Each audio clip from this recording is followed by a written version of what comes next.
En el panorama económico del 2025, el gobierno tiene muchos retos, comenzando por el plan de austeridad y los ajustes del presupuesto, el endeudamiento, así como sostener el positivo comportamiento de la inflación y el desempleo que se vieron el año pasado, por lo que en esto el Banco de la República es un jugador poderoso.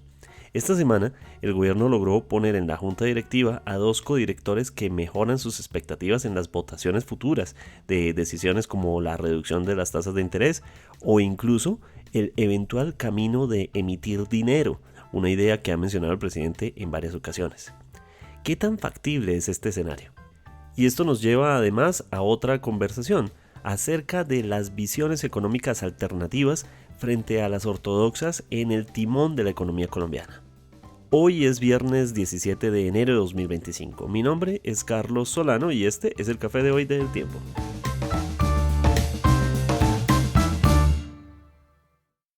El Tiempo es un medio aliado de The Trust Project.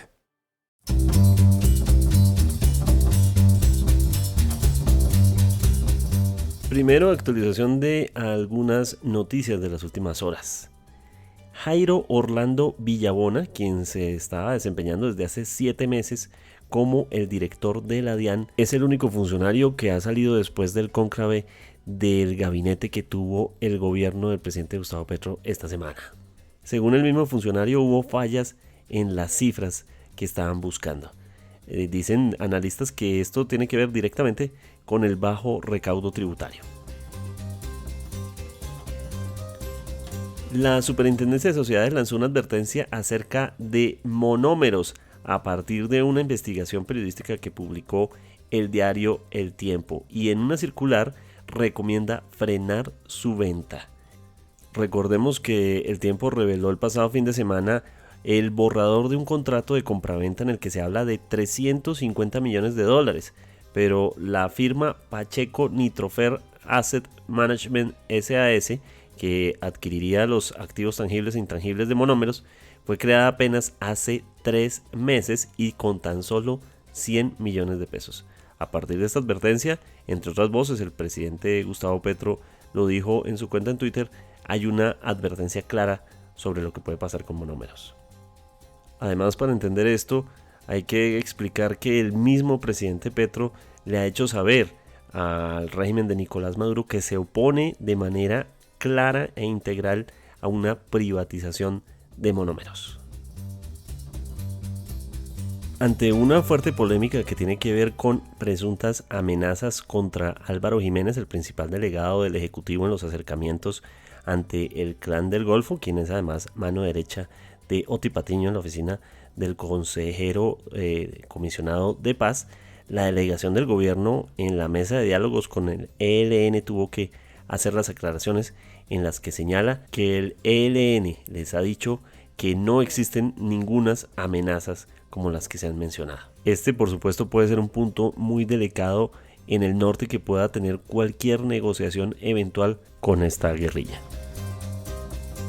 Bueno, y en una noticia muy particular para el fútbol colombiano, se supo que el equipo La Equidad va a tener nuevos dueños, una sociedad internacional entre la que se encuentran personajes muy reconocidos como el jugador Mesut Özil, entre otros, pero también artistas como Eva Longoria y un nombre muy particular, el de Ryan Reynolds, el actor reconocido por, entre muchas otras cosas, la película Deadpool, por lo que esto ha llamado mucho la atención dentro de los fanáticos del fútbol colombiano.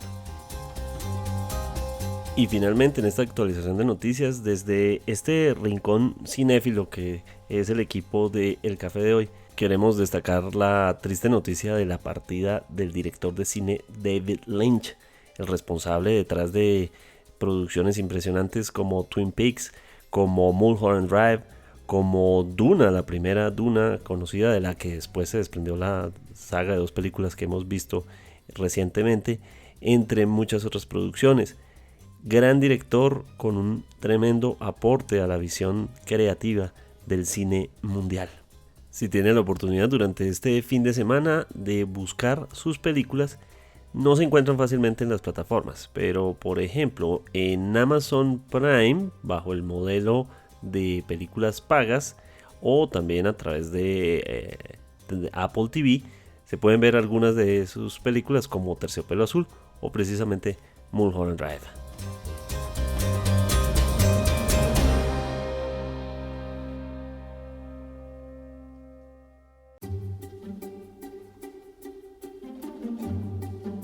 Los recientes nombramientos en la Junta Directiva del Banco de la República que le dan un escenario nuevo a una junta que ya en el 2024 había dado señales positivas para el gobierno, le había ayudado en la baja de tasas de interés, que era parte del objetivo que había estado buscando el gobierno, no necesariamente lo que buscaba en su totalidad que bajaran las tasas de interés, pero de todos modos ha sido un escenario relativamente positivo para el gobierno, pero ahora con dos nuevos integrantes cercanos o por lo menos que identificados de alguna forma con la manera de pensar del gobierno Petro, pues esto puede ser un escenario para algo que ya en el 2024 se venía hablando, que era la posibilidad de revivir la conversación sobre emitir dinero.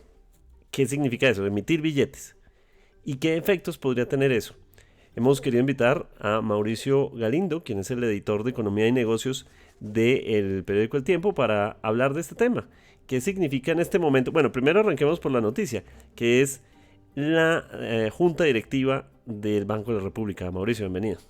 Bueno, muchas gracias, Carlos. El presidente tiene por obligación constitucional, que nombrar dos codirectores de la Junta del Banco de la República. Eso ocurre cada gobierno en el mes de enero siguiente a los 2 años de la administración, o sea, en estos días. Y entonces el presidente anunció cuáles van a ser los dos nuevos codirectores. Laura Moisá y César Giraldo, que son profesores de economía en la Universidad Nacional. Eso significa que en la Junta, en este momento, que hay de los 5 codirectores, hay 3 que ya son nombrados por el actual gobierno. Y además de esos 5 codirectores, ahí participa el gerente del banco, que es Leonardo Villar, y también votan en las reuniones de la Junta el ministro de Hacienda.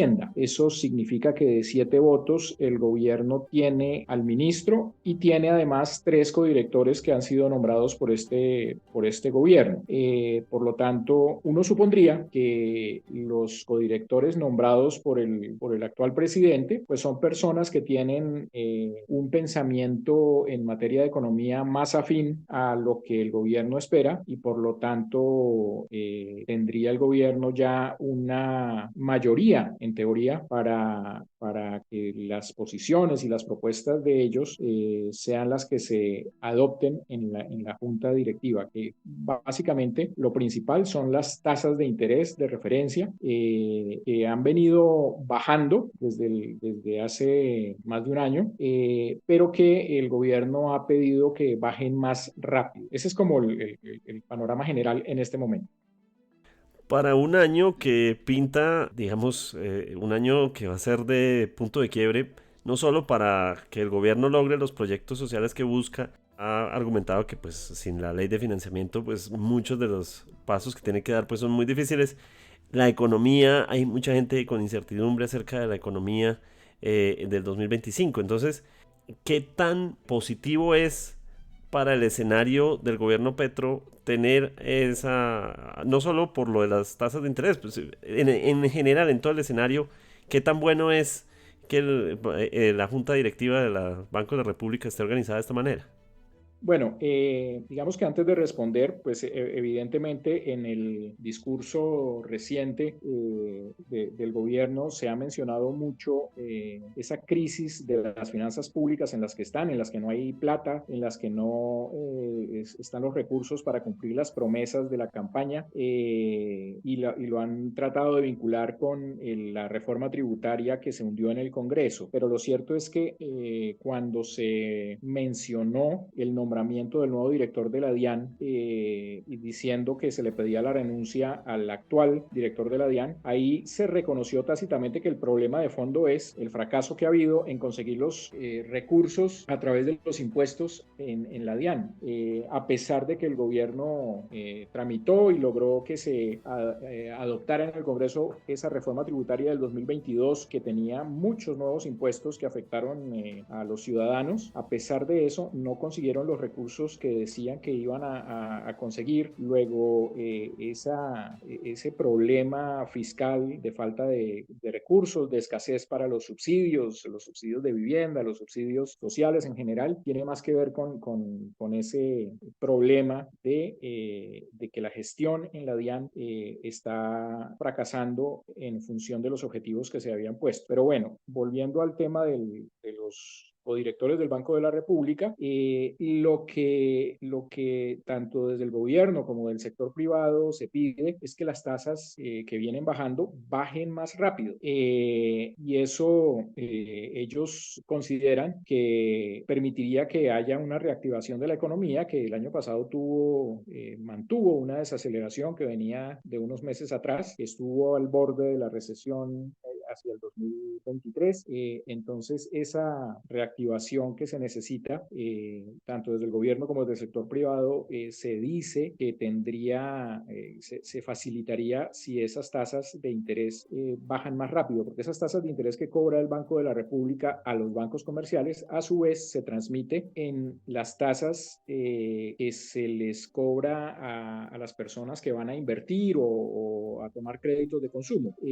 Pero desde otros puntos de vista se dice que las tasas sí efectivamente deben bajar, pero que el ritmo no puede ser muy agresivo, porque hay riesgos todavía de inflación, hay riesgos, por ejemplo, con los diferenciales frente a tasas de la Reserva Federal de Estados Unidos, que pueden hacer que unas tasas que en la comparación con las tasas internacionales sean demasiado bajas, permitan una fuga de dólares, por ejemplo. Por lo tanto, se ha mantenido una posición más prudente entre los miembros de la Junta del Banco de la República en el ritmo en el que vienen bajando las tasas. De hecho, en la última reunión decían que solo se bajaron 0,25, que bajaron de 9,75 a 9,5% esas tasas de interés de referencia.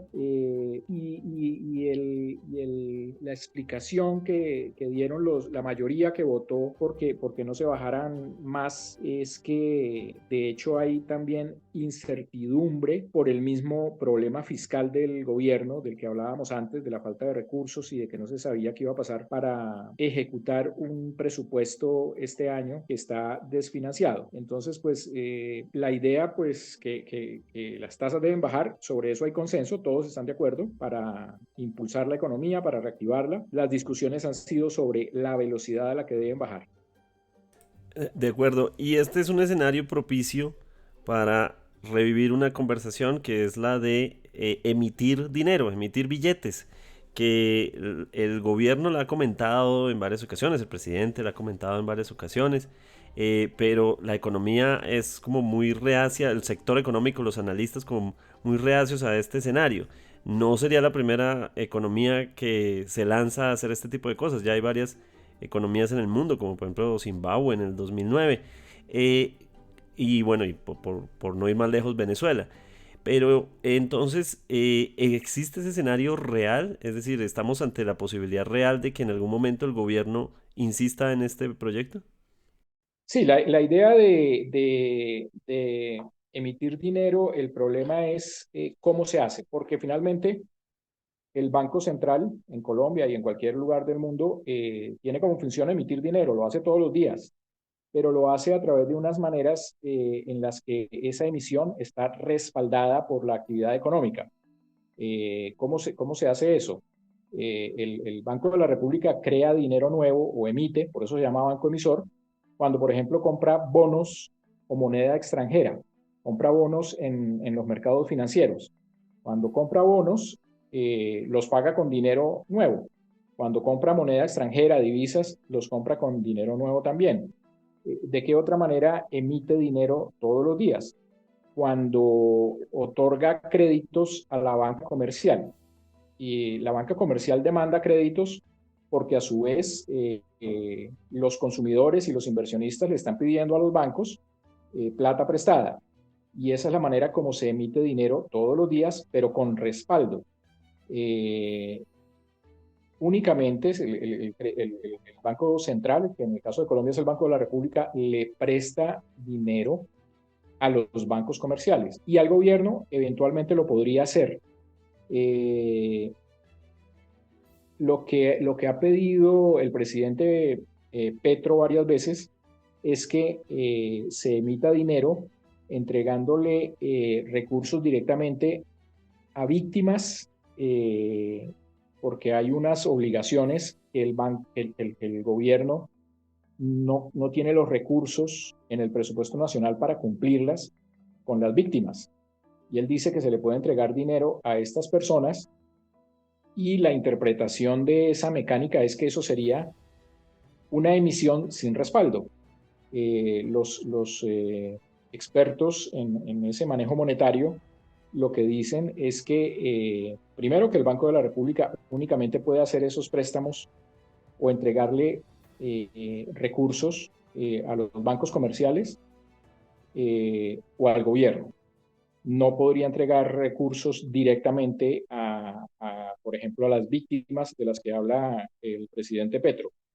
Eh, si la idea se pudiera llevar a cabo, tendría que ser a cambio de algo, es decir, tendría que ser un crédito. En este caso es un crédito que no tendría respaldo. Si no es a cambio de nada, dice por ejemplo Francisco Azuero, que es un ex viceministro de Hacienda, eso sería una donación y es una donación que castigaría las cuentas del gobierno.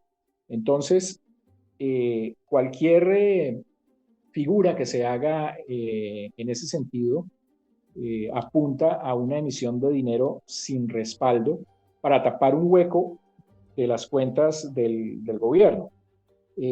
Ahora, la Constitución prevé que se haga ese tipo de préstamos al gobierno si hay un voto unánime de los 7 que hay en la Junta del Banco de la República. Eso es muy poco probable que ocurra, aún con los cambios que vienen en estos días en la composición de la Junta Directiva.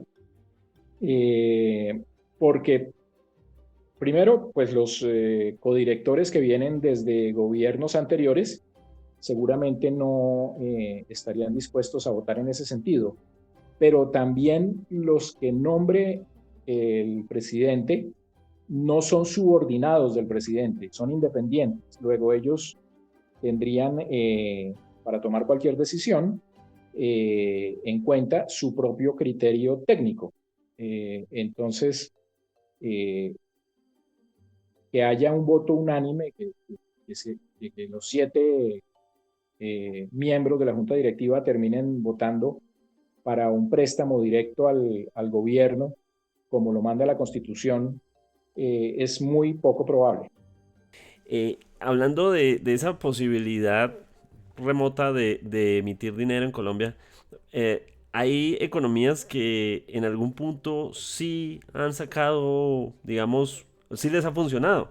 En Estados Unidos, en el escenario post-Enron y de la crisis de la banca y que se vivió en 2007-2008, hubo una emisión de dinero también en la época de pandemia. Es decir, ha habido economías en las que al parecer sí puede funcionar la emisión de dinero, ¿no? No es un escenario cercano. Ahora, la Constitución lo prevé, seguramente para situaciones, digamos, muy, muy especiales, pero ni siquiera en el momento de la pandemia, que es digamos, el momento más crítico en la economía del mundo y también en el caso pues, de la economía de Colombia, con una recesión. Colombia no tenía recesiones desde 1999, pero la pandemia hizo que el país estuviera en recesión. Ni siquiera en ese momento eh, se llegó a tomar una medida de ese estilo. Sin embargo, está prevista en la Constitución y corresponde a momentos hipotéticos en los que, como último recurso, como recurso supremo, se debería llegar a eso. En el caso de lo que estamos viviendo hoy en Colombia, pues tenemos una economía que viene creciendo muy poquito, pero viene creciendo. No estamos tenemos sí una crisis fiscal de falta de recursos, eh, por lo que le comentaba antes de que no se cumplieron las metas de recaudo de impuestos o no se están cumpliendo, pero no es una situación tan extrema como para pensar en un crédito directo del Banco de la República al gobierno. Entonces, para, digamos, para la tranquilidad de nuestros oyentes, ese no es propiamente un escenario cercano.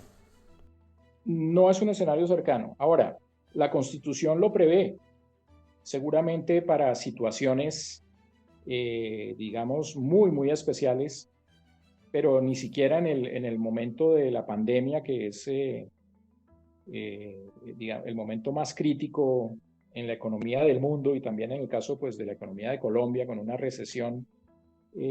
Colombia no tenía recesiones desde 1999, pero la pandemia hizo que el país estuviera en recesión. Ni siquiera en ese momento eh, se llegó a tomar una medida de ese estilo. Sin embargo, está prevista en la Constitución y corresponde a momentos hipotéticos en los que, como último recurso, como recurso supremo, se debería llegar a eso. En el caso de lo que estamos viviendo hoy en Colombia, pues tenemos una economía que viene creciendo muy poquito, pero viene creciendo. No estamos tenemos sí una crisis fiscal de falta de recursos, eh, por lo que le comentaba antes de que no se cumplieron las metas de recaudo de impuestos o no se están cumpliendo, pero no es una situación tan extrema como para pensar en un crédito directo del Banco de la República al gobierno. Me llama mucho la atención este tema, Mauricio, porque entre otras hemos visto un debate en estos días en torno a las visiones de la economía en Colombia. Economistas en torno a, por ejemplo, al actual ministro de Hacienda, Diego Guevara, quien viene de una academia alternativa o una visión alternativa de la economía. Dicen que la economía colombiana se ha quedado en una visión de economistas muy tradicionales, de una forma de pensar de la economía, y pareciera que Guevara, quien ha escrito artículos al respecto, representara otra ola y economistas que dicen por qué no seguimos ese otro rumbo. Pareciera que entre las muchas ideas como esta, pues hay debate en la academia de la economía colombiana. Estamos ante un escenario en el que no estamos oyendo a esos economistas, o es importante abrir ese debate. Sí, es importante que haya visiones diferentes, que haya políticas eh, también diferentes. Las posiciones que llaman ortodoxas, que son las que han tenido en Colombia más oportunidad de tomar decisiones, tanto en el gobierno como en el Banco de la República, son efectivamente posiciones tradicionales. Las otras son igualmente tradicionales, existen desde los años 50, son los economistas, por ejemplo, del modelo de la CEPAL, que también su oportunidad de llevar a la práctica las políticas durante mucho tiempo en Colombia y en América Latina. Economistas que hoy denominan heterodoxos, que denominan estructuralistas, neoestructuralistas, economistas de posiciones socialistas. Son igual de tradicionales, solo que han estado menos en el poder en Colombia, pero en otros lugares del mundo han tenido la oportunidad de manejar las economías, de gobernar. En el caso de los estructuralistas de la CEPAL, duraron, duraron en América Latina aplicando sus modelos varias décadas, desde los años 60, los 70, incluso los 80, y después vino el cambio en Colombia, en el caso de Colombia, con la apertura económica y lo que se llamó el neoliberalismo, luego de que se consideró que esos modelos que protegían la industria nacional, que buscaban un desarrollo hacia adentro, que buscaban y que no hubiera mucha competencia con importaciones de productos. Considero que ese modelo terminó fomentando unas industrias que eran consentidas, que eran ineficientes y que no daban una buena oferta de productos de calidad para los consumidores.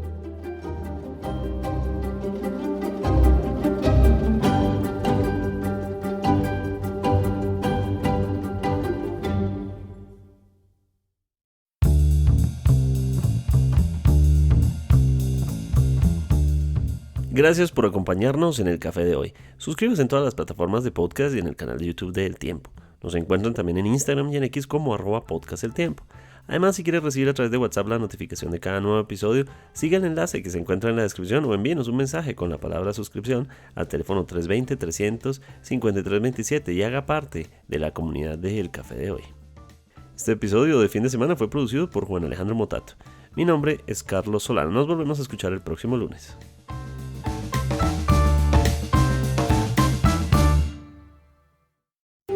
Podcast El Tiempo.